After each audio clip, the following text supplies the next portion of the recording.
میرے بچے، اگر وطن کو ضرورت پڑے تو تیری یہ گردن جھکنی نہیں چاہیے، یہ گردن کٹ کر وطن سے اپنی وفاداری کا ثبوت دے گی۔ منزل مقصود یہ ایمان رکھتے ہیں، ہم اپنی رہنمائی کے لیے قرآن رکھتے ہیں۔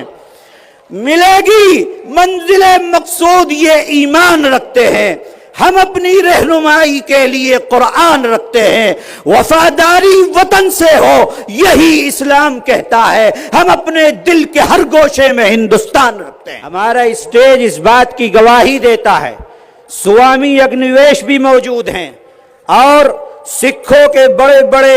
ہمارے دھرم گرو موجود ہیں، دوسرے تمام مذہبوں کے گرو یہاں پر موجود ہیں۔ ہمارے درمیان میں اختلاف ہو سکتا ہے، یہ بڑی بڑی شخصیات ہیں، ان کا دھرم الگ ہے، ہمارا دھرم الگ ہے، ان کی عبادت کا طریقہ الگ ہے، ہماری عبادت کا طریقہ الگ ہے، لیکن اس کے باوجود بھی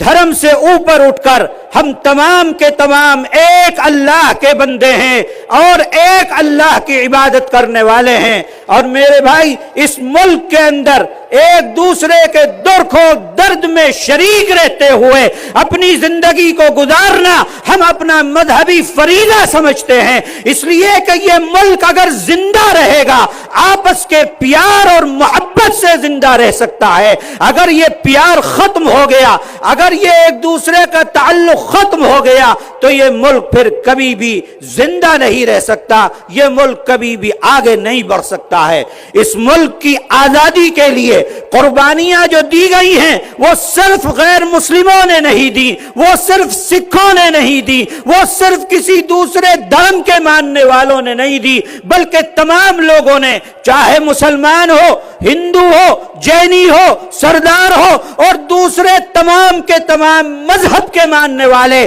جو اس ملک کے اندر رہ رہے ہیں، ان تمام نے بند مٹھی کی طرح جب باہر نکلے تو یہ ملک انگریزوں کی غلامی سے نجات پا سکا ہے۔ اگر تمام کے تمام لوگ ایک بند مٹھی کی طرح باہر نہ نکلتے، ایک جگہ آ کر انگریز کا مقابلہ نہ کرتے تو یاد رکھو یہ ملک کبھی بھی آزاد نہیں ہو سکتا تھا۔ ہمیں یہ کہنے میں کوئی دشواری نہیں ہے کہ ہمارے بڑوں نے، ہمارے باپ دادا نے، ہمارے بزرگوں نے جو قربانیاں اس ملک کے لیے پیش کی ہیں دوسرا کوئی بھی اس قربانی کو پیش نہیں کر سکتا ہے۔ 150 سال تک ہمارے بڑوں نے اور بزرگوں نے اس ملک کی آزادی کے لیے اپنی قربانی کو پیش کیا ہے، پھانسی کے پھندوں کو چوما ہے۔ اور آپ دیکھیے تاریخ کو اٹھا کر کہ دہلی سے لے کر پاکستان کے خیبر تک کوئی درخت ایسا نہیں تھا جس درخت کے اوپر کسی مولوی کی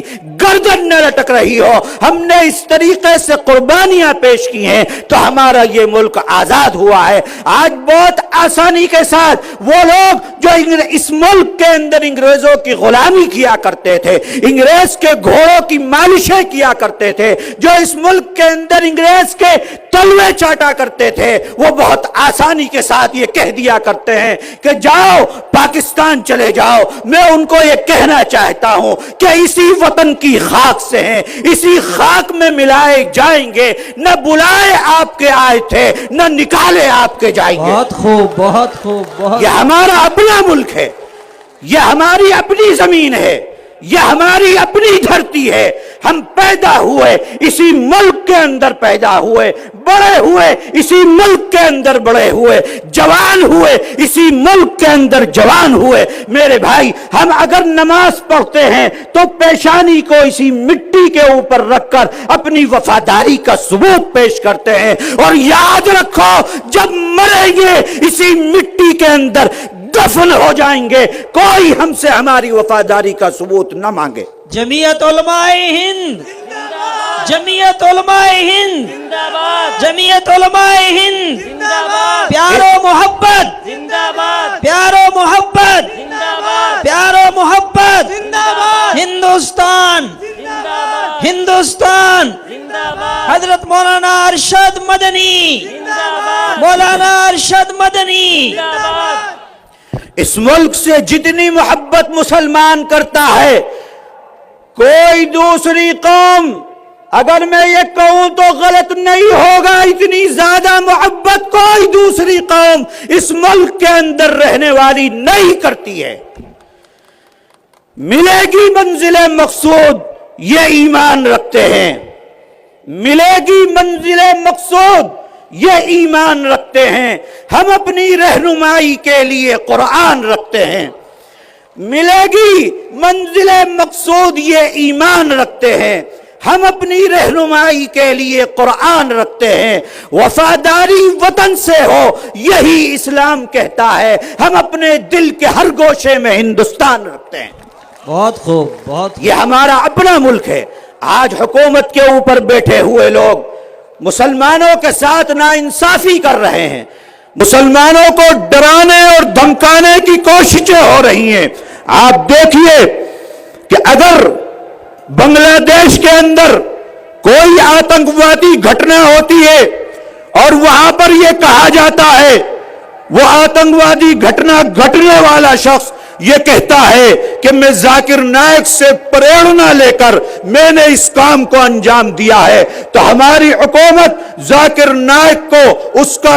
بوریا بستر سمیٹ کر اور ملک سے بھاگنے کے اوپر مجبور کر دیتی ہے۔ ہندوستان کے گلی گلی، ہندوستان کے کوچے کوچے، سڑکوں کے اوپر ہم دیکھ رہے ہیں کہ کہیں گائے کے نام پر، کہیں مسجد کے نام پر، کہیں مندر کے نام پر مسلمانوں کو، دلتوں کو، ہندوؤں کو، کمزوروں کو مارا جا رہا ہے، کاٹا جا رہا ہے اور ان کو جلایا جا رہا ہے۔ کہاں ہے حکومت کے اوپر بیٹھے ہوئے لوگ؟ یہ مارنے والے، یہ جلانے والے، یہ مسلمانوں کے ٹکڑے کرنے والے لوگ کس سے پریرنا لے کر اس ملک کے اندر اس کام کو انجام دے رہے ہیں؟ حکومت کی کرسی کے اوپر بیٹھے ہوئے لوگوں کو ان کے ساتھ بھی وہی معاملہ کرنا چاہیے جو آپ نے ذاکر نائک کے ساتھ کیا ہے، یا آپ کسی کے ساتھ بھی کرتے ہو، چاہے وہ بجرنگ دل والے ہوں، چاہے وہ RSS والے ہوں، جو ملک کے اندر ہندو مسلم اتحاد کو پارا پارا کر رہا ہے، جو ہندو مسلم اتحاد کو ملیا میٹ کر رہا ہے، جو اس ملک کے اندر بسنے والے لوگوں کو مار رہا ہے، کاٹ رہا ہے، آپ ان لوگوں کے اوپر کیوں نہیں پابندی لگاتے ہو؟ آپ اگر پابندی ان لوگوں کے اوپر نہ لگا کر، شریعت آپ کو مل گئی، مسلمان آپ کو مل گیا، اللہ کے نام لینے والے آپ کو مل گئے، کہ آپ نے قانون بنا دیا طلاق کے سلسلے میں اور دوسرے مسئلوں کے اوپر آپ قانون بناتے ہو، مسلمانوں کی شریعت، مسلمانوں کے دین، مسلمانوں کے مذہب کے اوپر آپ پابندی لگانے کی کوشش کرتے ہو۔ یاد رکھو، مسلمان بھوکا سو سکتا ہے، مسلمان آسمان کے نیچے اپنی زندگی کو گزار سکتا ہے، لیکن یاد رکھو مسلمان اپنی شریعت، اپنے دین کو چھوڑ دے، یہ زندگی میں کبھی بھی نہیں ہو سکتا۔ جب تک مسلمان کے جسم کے اندر جان ہے، جب تک طاقت موجود ہے، ہم اس ملک کے اندر زندہ رہیں گے، اپنی شریعت کے ساتھ زندہ رہیں گے، اپنی اذانوں کے ساتھ زندہ رہیں گے، اپنی نمازوں کے ساتھ زندہ رہیں گے، اپنے قرآن کے ساتھ زندہ رہیں گے، اپنے حدیث کے ساتھ زندہ رہیں گے۔ کوئی ہماری شریعت کے اوپر پابندی نہیں لگا سکتا۔ اور صرف مسلمان ہی کا مسئلہ نہیں ہے، بلکہ اس ملک کے اندر بسنے والے، جس دھرم سے تعلق رکھنے والے لوگ ہوں، ہمارے اس ملک کے اندر جو قانون ہے، وہ قانون اس بات کی اجازت دیتا ہے کہ آپ اپنے مذہب کے مطابق عمل کریں، مسلمان اپنے مذہب کے مطابق عمل کرے، جینی اپنے مذہب کے مطابق عمل کرے، سوامی اگرویش جو ان کا دھرم ان کو کہتا ہے اس کے مطابق اپنی زندگی گزاریں، سردار ہمارے موجود ہیں اپنے مذہب کے مطابق، جو گرو نانک کہتے ہیں اس کے مطابق اپنی زندگی کو گزاریں۔ ہر دھرم کا ماننے والا اپنے دھرم کے مطابق اس ملک کے اندر اپنی زندگی کو گزارے، یہ ہمارا قانون ہم کو اجازت دیتا ہے، اور اس ملک کے اندر کوئی ہماری اس جمہوری حق کو چھین نہیں سکتا۔ یاد رکھو، شریعت کے اوپر کوئی سمجھوتا نہیں ہو سکتا، شریعت کے اوپر کوئی سمجھوتا نہیں ہو سکتا، کوئی قانون نہیں بنایا جا سکتا۔ اگر تم قانون بناؤ گے اور اگر تم ڈراؤ گے، گولیوں سے ڈراؤ گے،